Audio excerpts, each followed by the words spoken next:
गेहूं के भूसे का जादुई घर। बहुत समय पहले की बात है। रामपुर गांव में सावित्री अपने पति रविंद्र और अपने 2 बच्चे रानी और बंटी के साथ रहती थी। और रविंद्र ने अपने माता पिता के खिलाफ जाकर सावित्री से शादी की थी। इसीलिए वे लोग अपने माता पिता से अलग रहा करते थे। लेकिन शादी के कुछ साल बाद ही रविंद्र की एक दुर्घटना में मृत्यु हो जाती है। और रविंद्र के जाने के बाद सावित्री अपने दोनों बच्चों को लेकर अपने सास ससुर के पास रहने के लिए जाती है। लेकिन जैसे ही सावित्री अपने बच्चों को लेकर अपने ससुराल जाती है तो वे सब लोग सावित्री के साथ बुरा व्यवहार करने लगते हैं और उसे घर में कोई हिस्सा ना मिले, इसीलिए सावित्री और उसके बच्चे को घर से बाहर निकाल देते हैं। सावित्री भी मजबूरी में आकर उसी गांव में एक छोटी सी झोपड़ी बनाकर अपने बच्चों के साथ रहने लगती है। और ऐसे ही कुछ महीने और बीत जाते हैं। तभी अचानक से एक दिन उस गांव में बहुत ही भयानक भूकंप आता है। और भूकंप आने की वजह से गांव में बने सभी कच्चे मकान टूटकर बिखर जा रहे थे और हर कोई अपनी जान बचाकर इधर उधर भाग रहा होता है। लेकिन सावित्री के सास ससुर का घर पक्का और मजबूत था, इसीलिए वे लोग अपने घर में बड़े ही आराम से रह रहे होते हैं। लेकिन उस भूकंप में सावित्री का घर भी टूटकर चकनाचूर हो जाता है और सावित्री अपने बच्चों को लेकर फिर से अपने ससुराल जाती है और उन लोगों से मदद मांगने की कोशिश करती है। लेकिन सावित्री को देखकर उसके सास ससुर अपना दरवाजा बंद कर लेते हैं। तभी सावित्री कहती है, माँ जी, भूकंप की वजह से मेरा घर टूटकर चकनाचूर हो गया। आप हमें कुछ दिनों तक अपने घर में रहने दीजिए, दरवाजा खोलिए ना माँ जी। उसी समय सावित्री की सास अंदर से कहती है, अरे ओ सावित्री, चले जाए यहाँ से, हमें तेरी कोई जरूरत नहीं है, इसलिए यहाँ खड़ी होकर हमारा दिमाग मत खराब कर। अरे पहले तो मेरे बेटे को खा गई, अब क्या हमें खाने आई है, मनहूस कहीं की। माँ जी, कम से कम हमें आज रात तक तो यहाँ रुकने दीजिए, भला इतनी रात को मैं अपने बच्चों को लेकर कहाँ जाऊंगी। सावित्री की बात सुनकर उसका ससुर कहता है, अरे ओ सावित्री, हमें ज्यादा बेवकूफ मत समझ, हमारा तुझसे और तेरे बच्चों से कोई रिश्ता नहीं है, इसलिए चुपचाप निकल जा यहाँ से, वरना हमें तुझे धक्के मार कर निकालना पड़ेगा। सावित्री अपने सास ससुर की ऐसी बातें सुनकर बहुत ज्यादा दुखी हो जाती है। उसी समय सावित्री की बेटी रानी कहती है, माँ, अब हम लोग कहाँ जाएंगे? माँ बताओ ना, अब हम क्या करेंगे? पता नहीं मेरी बच्ची, गांव में तो सभी कच्चे मकान टूटकर चकनाचूर हो गए और रामू काका भी बता रहे थे कि कोई भी दूसरे गांव वाला किसी दूसरे गांव वाले को अपने गांव में घुसने नहीं दे रहे हैं। ऐसे में हमारे पास अपने पुराने खेत के पास जाने के अलावा और कोई रास्ता नहीं है। माँ, अगर हम गांव के बने उस बड़े मंदिर में जाकर रहे तो? नहीं बेटा, गांव वाले हमें वहाँ पर रहने नहीं देंगे और वहाँ भी तो भूकंप के झटके आ सकते हैं ना, इसलिए हमें भूकंप से बचने के लिए अपने पुराने खेत में ही जाकर रहना पड़ेगा, क्योंकि भगवान ने हमारे नसीब में जो लिखा है वो तो हम लोगों को सहना ही पड़ेगा ना। इतना कहकर सावित्री अपने बच्चों को लेकर अपने पुराने खेत के पास चली जाती है और खेत के पास पहुंचते ही सावित्री देखती है कि उसके खेत के अंदर बहुत ही सुंदर गेहूं की लहराती फसल लगी हुई है। ये देखकर सावित्री हैरान हो जाती है, क्योंकि आज तक उस बंजर खेत में कोई भी फसल नहीं उगी और इसी वजह से रविंद्र को बाहर कमाने जाना पड़ता था। लेकिन आज उसी बंजर खेत में गेहूं की इतनी सुंदर लहराती फसल देखकर सावित्री को लगता है कि शायद किसी और ने इस खेत में गेहूं की फसल उगाई है। ये देखकर रानी अपनी माँ से कहती है, माँ, यहाँ कितना अच्छा लग रहा है ना, और देखो यहाँ पर गेहूं की कितनी सुंदर फसल उगी है। अब तो हम इस गेहूं को बेचकर अपने लिए नया घर भी बनवा पाएंगे। हाँ माँ, रानी दीदी बिल्कुल सही कह रही है, हम यहाँ पर अपना एक नया घर बनाएंगे, क्योंकि ना यहाँ पर भूकंप के झटके आएंगे और ना ही हमें कोई परेशान करेगा। और देखो माँ, यहाँ पर फल के भी कितने सारे पेड़ हैं। हमें तो यहाँ पर खाने की कोई दिक्कत भी नहीं होगी। अच्छा हुआ गांव में भूकंप आ गया, इसी बहाने हमें इतनी अच्छी जगह आने का मौका मिला। नहीं बेटा, भूकंप आना कोई अच्छी बात नहीं है। भूकंप आने से न जाने कितने परिवार बेघर हो जाते हैं। इसलिए हम इस खुली जगह पर आराम से रह सकते हैं, लेकिन उससे पहले हमें यहाँ एक झोपड़ी बनानी होगी, वरना कोई जंगली जानवर आकर हमें कोई नुकसान न पहुँचा दे। माँ, ये सब तो ठीक है, लेकिन हम लोग अपनी झोपड़ी कैसे बनाएंगे? बेटा, हम लोग लकड़ियाँ इकट्ठा करके अपनी झोपड़ी बनाएंगे। हाँ माँ, मैं अभी इन गेहूँ को काट कर साइड कर देता हूँ। नहीं रानी बेटी, ये गेहूँ की फसल न जाने किसकी है, और हम किसी और की मेहनत को इस तरह बर्बाद नहीं कर सकते हैं, क्योंकि इसी से तो हम लोगों का पेट भरता है ना। इसलिए हमें किसी की भी फसल को इस तरह से बर्बाद नहीं करना चाहिए। लेकिन माँ, फिर हम अपनी झोपड़ी कहाँ बनाएंगे? बेटा, हम लोग अपनी झोपड़ी खेत के साइड में बना लेंगे। बस तुम लोग अब जल्दी से सूखी लकड़ी इकट्ठा कर लो। वहाँ पर देखो कितनी सारी सूखी लकड़ियाँ पड़ी है। और इस तरह सावित्री अपने बच्चों के साथ सूखी लकड़ियाँ इकट्ठा करने लग जाती है। उसी समय बंटी कुएं के पास पानी पीने जा रहा होता है और उसे अकेला जाता देख सावित्री उसे कहती है, अरे बंटी बेटा, अकेले कहाँ जा रहे हो?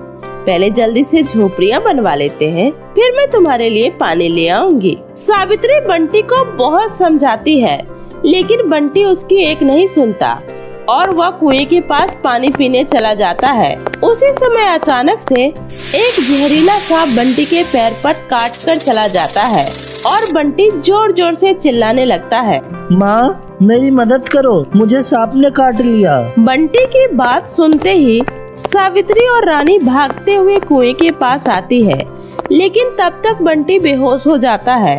ये देखकर सावित्री बहुत घबरा जाती है और रोते हुए कहती है, बंटी बेटा, क्या हुआ तुझे? तो उठ क्यों नहीं रहा? हे भगवान, ये कैसी परीक्षा ले रहे हो मेरी? पहले तो आपने मुझसे मेरे पति को छीन लिया, फिर मेरा घर मुझसे छीन लिया, और अब क्या मेरे बेटे को भी मुझसे छीन लेना चाहते हो? इतना कहकर सावित्री फूट फूट कर रोने लगती है।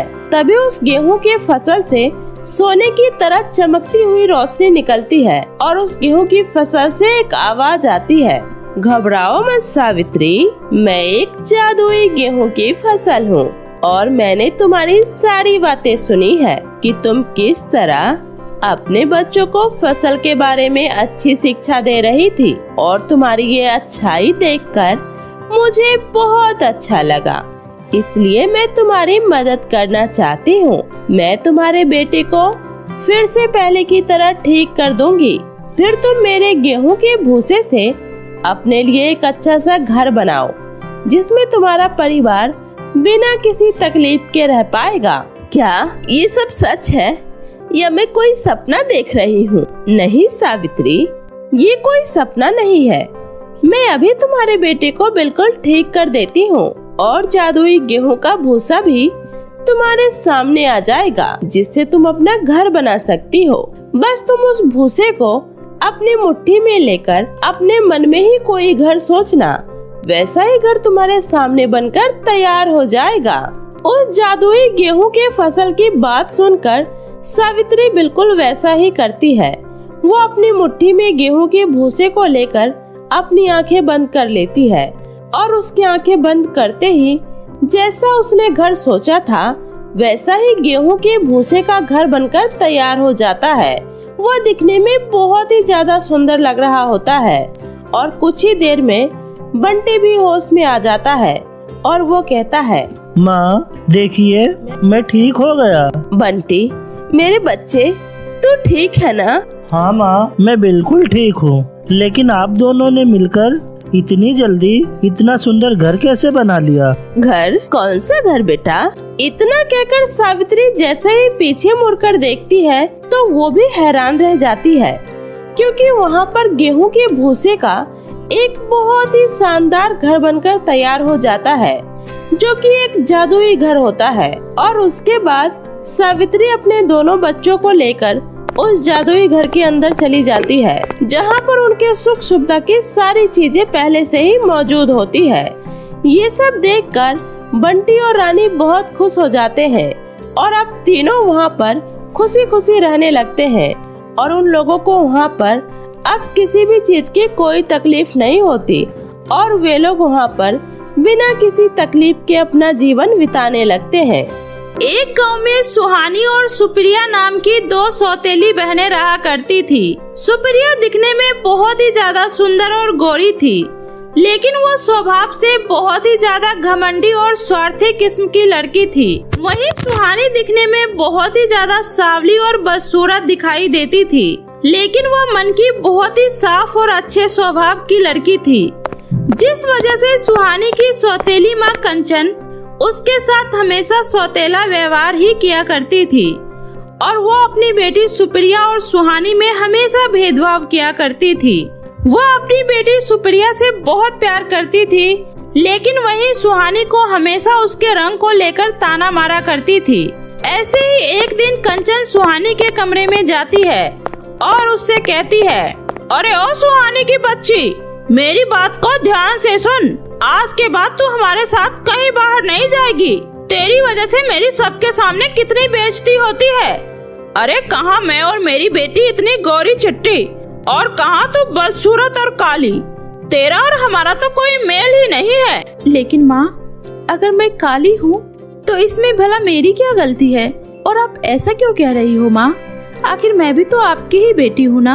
अरे तुझे अपनी बेटी बोलते हुए भी मुझे शर्म आती है, लेकिन क्या करूं, तेरे पिताजी की वजह से ही मुझे ये सब करना पड़ता है। इतना कहकर कंचन अपनी बेटी सुप्रिया के कमरे में चली जाती है और अपनी माँ की ये बातें सुनकर सुहानी को बहुत ही बुरा लगता है, लेकिन वो कर भी क्या सकती थी। और वही सुप्रिया शीशे के आगे बैठकर अपना मेकअप कर रही होती है। यह देखकर कंचन उससे कहती है, अरे वाह बेटी, आज तो तू बहुत ही सुंदर लग रही है। एकदम चांद की तरह चमक रहा है मेरी बेटी का चेहरा, कहीं तुझे किसी की नजर न लग जाए। उसी समय वहाँ पर सुप्रिया और सुहानी के पिता कैलाश आ जाते हैं और कहते हैं, अरे सुप्रिया बेटी, आज तो तुम बहुत सुंदर लग रही हो। कोई खास बात है क्या? नहीं पिताजी, ऐसी तो कोई बात नहीं है। अरे मेरी बेटी तो है ही इतनी सुंदर कि उसके लिए तो हर एक दिन ही खास होता है। और एक वो सुहानी, चाहे जितनी मर्जी तैयार हो जाए, लेकिन तब भी लगती बदसूरत ही है। पता नहीं भगवान ने भी उसे क्या ही सोचकर बनाया होगा। उसी समय सुहानी वहाँ आती है और अपनी माँ से कहती है, माँ देखिए, मैंने ये रेड कलर की लिपस्टिक लगाई है, मैं कैसी लग रही हूँ?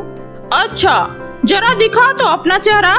अरे तेरे इस काले चेहरे पर तो लिपस्टिक भी फीकी पड़ गई है। और हाँ, आज के बाद तुम अपने इस काले चेहरे पर मेरी महंगी ब्रांडेड मेकअप की चीजें वेस्ट मत करना, वरना मुझसे बुरा कोई नहीं होगा। चलो अब जाओ यहाँ से। सुहानी को अपनी सौतेली माँ और अपनी बहन की बातें सुनकर बहुत ही बुरा लगता है, इसलिए वो चुपचाप वहाँ से चली जाती है। लेकिन ये सब देखकर कैलाश कंचन से कहता है, अरे कंचन, तुम सुहानी के साथ ऐसा व्यवहार क्यों करती हो? आखिर वो अभी तो तुम्हारी बेटी है ना? नहीं, वो मेरी बेटी नहीं है, ये बात तुम्हें भी अच्छे से पता है। मेरी तो सिर्फ एक ही बेटी है, वो है सुप्रिया, जो मेरी तरह ही गोरी और सुंदर है। और कहाँ वो तुम्हारी काली कलूटी बेटी? अरे उसके साथ तो मुझे कहीं बाहर जाने में भी शर्म आती है।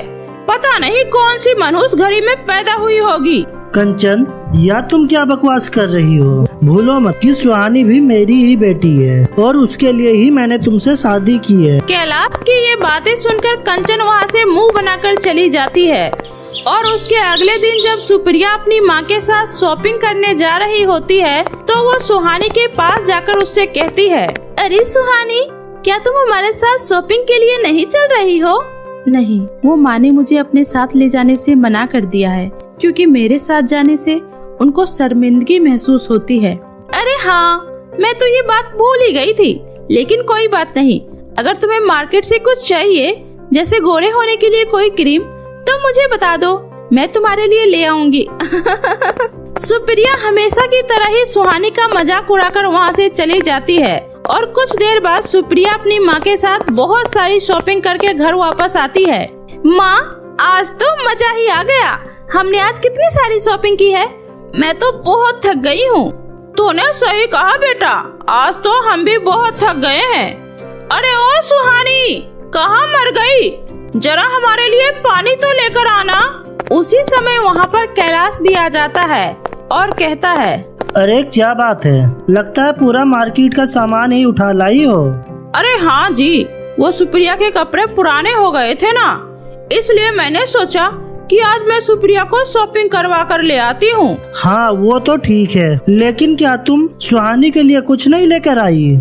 अरे उसको नए कपड़े दिलवाने की क्या जरूरत है? उसके ऊपर तो नया पुराना सब एक जैसा ही लगता है। लेकिन कोई बात नहीं सुप्रिया बेटा, तुम अपने पुराने बचे हुए कपड़े सुहानी को दे देना। और हाँ बेटी, आज रात को हमारे घर पर कुछ मेहमान आने वाले हैं, इसलिए तुम अच्छे से तैयार हो जाना। और सुहानी, तुम जब तक सारे मेहमान चले न जाए, तुम अपने कमरे से बाहर मत निकलना, समझी? जी माँ। और उसके कुछ ही देर में रात हो जाती है और कंचन के सारे मेहमान घर आ जाते हैं और कंचन सुप्रिया को अपने सारे मेहमानों से मिलवाती है। लेकिन वहीं सुहानी अपने कमरे में बंद रहकर सब कुछ सुन रही होती है। और कुछ ही देर बाद सारे मेहमान चले जाते हैं तो कंचन कैलाश से कहती है, अरे आज तो मजा ही आ गया और सब मेरी बेटी की कितनी तारीफ कर रहे थे, आपने सुना? कंचन, तुमने अपने स्वार्थ के चक्कर में सुहानी को कब से कमरे में बंद कर रखा है? आखिर वह भी तो हमारी बेटी है ना। अच्छा, तो आप क्या चाहते हैं कि मैं उसको सबसे मिलवाकर अपनी बेइज्जती करवाऊं? कि सब कहे कि यह काली बेटी किसकी है? अरे तो क्या हुआ, अगर वो काली है तो आखिर वो मेरी बेटी है और मैं तुम्हें उसके साथ ऐसा व्यवहार करने नहीं दूंगा। अरे पता नहीं वो कौन सी मनहूस घड़ी थी जब वो काली लड़की मेरे पल्ले पड़ गई। सुहानी अपने कमरे से ये सारी बातें सुन रही होती है और ये सब सुनकर उसको बहुत ही बुरा लगता है कि उसके काले रंग की वजह से उसकी माँ उसे प्यार नहीं करती। ऐसे ही एक दिन कंचन का जीने से पैर फिसल जाता है और वह नीचे गिर जाती है, जिसकी वजह से उसे काफी चोटें आती है और वह दर्द से कराहती हुई अपनी बेटी को आवाज लगाती है, सुप्रिया बेटी, मेरी मदद करो। उसी समय सुप्रिया वहाँ आती है और कहती है, अरे माँ, आप नीचे कैसे गिर गई? बेटा, मुझे बहुत दर्द हो रहा है, प्लीज तुम मुझे हॉस्पिटल लेकर चलो। अरे माँ, मैंने अभी अभी तो अपना फेस पैक लगाया है और ऐसे में बाहर धूप में नहीं जा सकती, वरना मेरा चेहरा खराब हो जाएगा। उसी समय वहाँ पर सुहानी आती है और अपनी माँ को जैसे तैसे लेकर हॉस्पिटल जाती है और उसके सही टाइम पर इलाज हो जाने की वजह से कंचन की तबीयत पहले से काफी ठीक हो जाती है। ऐसे ही कई दिनों तक सुहानी कंचन की काफी अच्छे से देखभाल करती है और ये सब देखकर कंचन को भी अपनी गलती का एहसास होने लगता है कि वह सुहानी के साथ कितना गलत व्यवहार कर रही थी, क्योंकि सुहानी भले ही दिखने में काली हो लेकिन वो मन की बहुत ही साफ और दयालु है। और ऐसे ही कुछ दिनों में कंचन बिल्कुल ठीक हो जाती है और उस दिन कैलाश कंचन से कहता है, कंचन, क्या तुम अब ठीक हो? हाँ, अब मैं ठीक हूँ जी। तुम्हें पता है कंचन, आज तुम इतनी जल्दी ठीक इसलिए हो पाई हो क्योंकि सुहानी ने तुम्हारी दिन रात सेवा की है। जिस लड़की को तुम देखना पसंद नहीं करती थी, आज उसी की वजह से तुम सही सलामत हो। क्या तुम्हें इस बात का जरा सा भी एहसास है? आप सही कह रहे हैं जी, मुझे अपने किए पर बहुत ही पछतावा है और मैं हाथ जोड़कर आपसे माफी मांगती हूँ कि मैं आज के बाद सुहानी के साथ कभी भी ऐसा बर्ताव नहीं करूँगी। कंचन, तुम्हें अपनी गलती का एहसास है, ये देखकर मुझे बहुत अच्छा लगा। और इस तरह से कंचन सुहानी से भी माफी मांगती है और उस दिन के बाद से वो सुहानी और सुप्रिया में किसी भी तरह का कोई भेदभाव नहीं करती है और सुहानी के साथ भी प्यार से बर्ताव करने लगती है। गुलाबी परी की लाल लिपस्टिक। बहुत समय पहले की बात है, रामपुर नामक गांव में भीम सिंह अपने 2 बच्चों के साथ रहा करता था। भीम सिंह के दोनों बच्चे रानी और राहुल बहुत ही समझदार थे।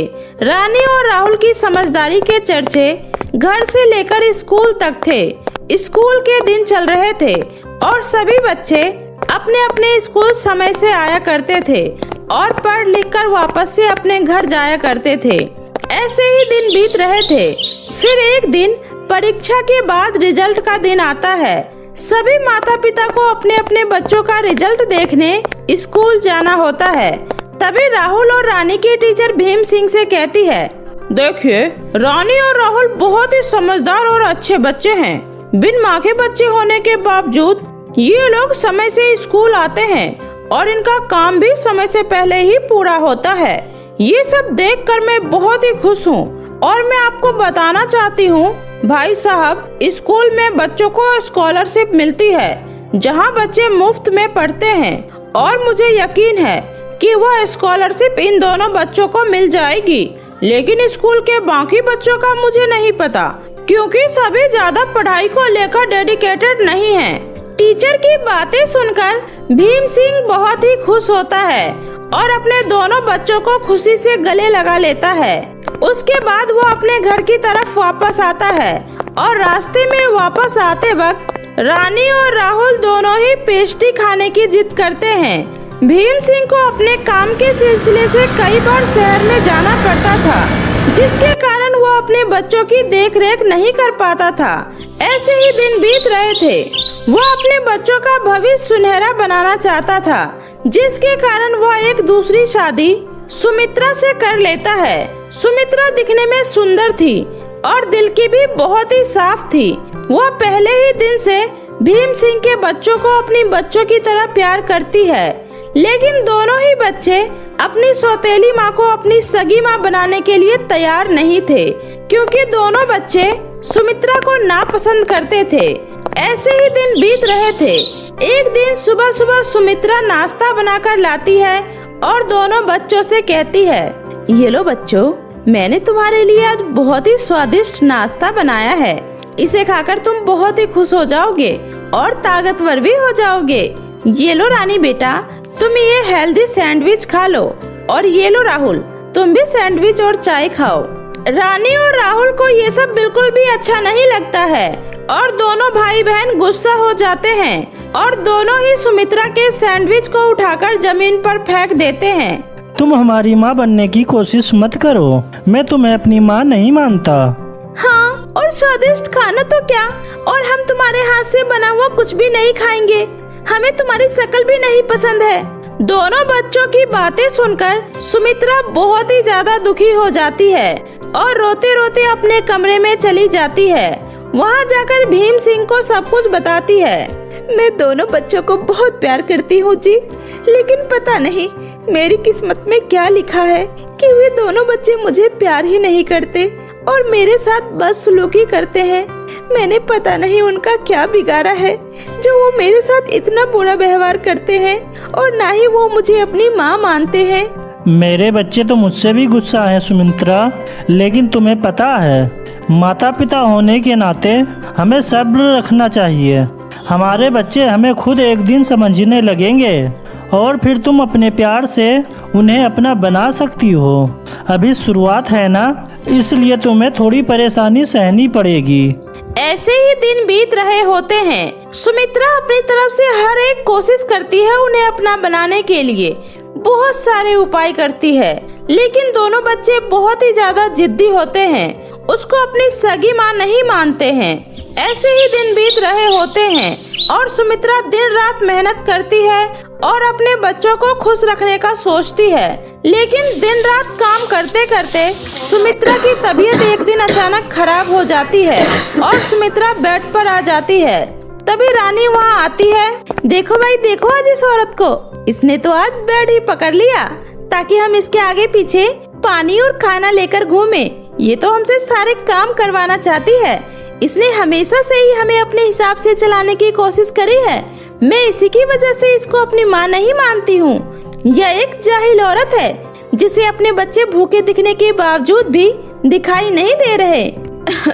तुम तो ऐसा मत बोलो रानी, कम से कम मेरी तबीयत खराब है और तुम मुझे एक गिलास पानी पिलाने की जगह ताने मार रही हो। मैंने तुम्हारी जैसी बेटी आज तक नहीं देखी। कम से कम तुम्हारे अंदर इंसानियत तो होनी चाहिए थी ना। लेकिन तुम सच में एक बहुत ही बिगड़ी हुई लड़की हो। जब शादी से पहले तुम्हारे पिताजी तुम्हारी तारीफ किया करते थे तो मुझे भी लगता था कि सच में तुम दोनों बहुत ही समझदार और अच्छे बच्चे होगे, लेकिन तुमने मेरे साथ जो व्यवहार किया है उसके बाद मुझे नहीं लगता कि तुमसे ज्यादा बिगड़ैल बच्चा यहाँ इस दुनिया में और कोई भी होगा। हाँ, तो ठीक है, हम बिगड़ैल ही सही। इतना कहते ही राहुल बहुत गुस्से में आ जाता है और अपनी सौतेली माँ को धक्का दे देता है, जिसके बाद सुमित्रा सीढ़ियों पर जाकर गिरती है और उसके सर पर गुम चोट लग जाती है, जिसके कारण वह बेहोश हो जाती है। और तभी रानी बहुत ही परेशान हो जाती है और घबराकर कहती है, काश आज हमारी सगी माँ जीवित होती तो आज ये दिन न देखना पड़ता। भले ही मुझे ये सौतेली माँ बिल्कुल भी पसंद नहीं है, लेकिन तुमने बहुत बड़ी गलती कर दी राहुल। तुम्हारी वजह से इनकी जान भी जा सकती थी। हे भगवान, अब आप ही कुछ करो और इन्हें बचा लो। रानी के इतना कहते ही रानी के घर में एक जादुई गुलाबी परी आती है और वो परी कहती है, रानी और राहुल, तुम दोनों इतने परेशान क्यों हो? और ये क्या, तुम्हारे घर में ये औरत ऐसे क्यों गिरी हुई है? इसके सर पर तो गुम चोट लग गई है। तुमने इनके साथ कुछ किया है क्या? परी जी, मेरे भाई से बहुत बड़ी गलती हो गई। ये हमारी सौतेली माँ है और गुस्से में आकर मेरे भाई ने उनको धक्का मार दिया, जिसके बाद इन्हें गुम चोट लग गई और हम इन्हें नापसंद करते हैं, जिसके कारण हमारी बहस चल रही थी और बहस में ही मेरे भाई ने इन्हें गुस्से से धक्का मार दिया। लेकिन आप कौन हैं और इतना तैयार होकर यहाँ पर क्यों आई हैं? रानी, मैं जादुई गुलाबी परी हूँ। मैं पृथ्वी लोक पर ऐसे ही घूमने आई थी, लेकिन मुझे तुम लोगों के घर से कुछ आवाजें आ रही थी, जिसके कारण मैं तुम्हारे घर पर तुम्हारी परिस्थिति देखने आई थी। लेकिन ये सब देखकर मैं बहुत ज्यादा सोच में पड़ गई हूँ कि अब की जनरेशन कैसी हो गई है, जो अपने माँ बाप को स्वीकार तक नहीं करते। भले ही ये तुम्हारी सौतेली माँ है, लेकिन मैंने जितना अभी तक समझ पाया है, ये तुम्हारे साथ हमेशा अच्छा ही व्यवहार करती थी, लेकिन तुमने इसकी इज्जत नहीं करी और इसे हमेशा ही दुख दिया है। मुझसे गलती हो गई परी जी, प्लीज कुछ करके इन्हें ठीक कर दीजिए और उसके बाद हम इनसे कुछ नहीं कहेंगे। मैं गुलाबी परी हूँ, मैं इन्हें तुरंत ठीक कर सकती हूँ, लेकिन तुम दोनों को तुम्हारी गलती का एहसास होना भी बहुत जरूरी है और वो तुम्हें हो गया। अब मैं इन्हें ठीक कर देती हूँ, लेकिन मेरी एक शर्त है। इसके बाद तुम इनका खूब अच्छे से ख्याल रखोगे और इन्हें अपनी माँ की तरह ही प्यार करोगे। इतना कहते हुए गुलाबी परी उसकी सौतेली माँ को पहले की तरह ठीक कर देती है और दोनों भाई बहन अपनी सौतेली माँ को देखकर बहुत ही खुश होते हैं।